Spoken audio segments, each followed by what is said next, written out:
really do enjoy meeting parents, because for me it isn't a job, it's something that comes natural. And I have so many stories in terms of parents, what they've expressed to me, right from their heart. Some of those are actually mine, you know. they really do bring tears to your eyes. I remember one story of one Mr. Taka. This man came to me, was telling me about her daughter.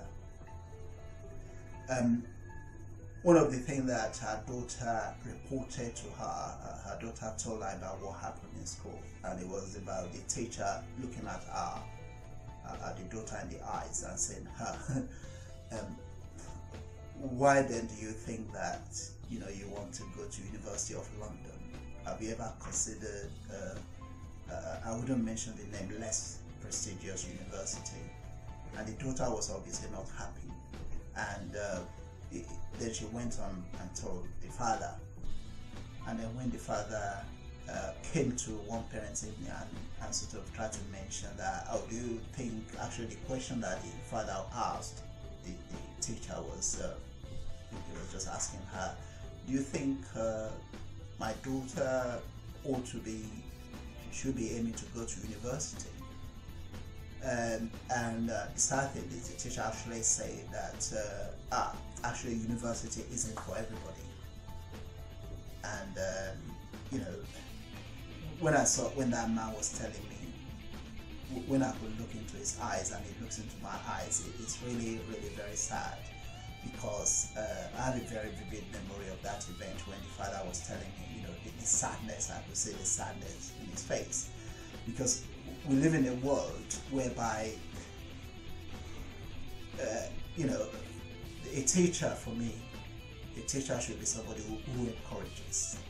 And for me, one of the most important attributes, I think, of a good teacher is high expectation. And sadly, in my years of teaching, one of the biggest problems, I think, is low expectation on the part of the teacher. Because if a teacher thinks less of your child, there is no way that your child will achieve better than what the teacher thinks. That is very, very important.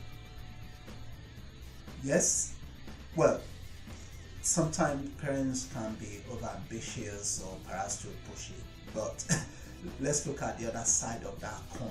I'd rather be too pushy or having too high an expectation than, you know, expecting less, because when you have high expectations, it creates a drive in the child and make them believe in themselves, and especially for girls, and a lot of achieving is based on confidence.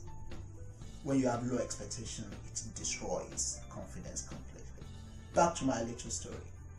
In the end, Mr. Taka ended up bringing our daughter to one of our classes, and what I realized that actually was that this girl was 13 years old at the time, and in maths, which is one of the subjects that if you are good in it, you are deemed as being bright. The girl was on level 7, and level 7 for a 13-year-old is well above the national average. What that means, in effect, is that this girl should be looking to get a minimum of an A grade when she does GCSE maths. In science, she's also at level 6, which is really good. So I've had so many stories, and what breaks my heart more is when you see teachers having low expectation of a child. I'm not blaming all teachers. Most teachers are decent people who are doing a job, whereas some do it as a job where they want to take the boxes and go home and have their 13-week holiday or what have you. Irrespective of what they want to do, what is important is that a teacher stretches and challenges the child which has been put in their care, and cannot overemphasize the importance of a teacher who demands and who has higher expectation of a child.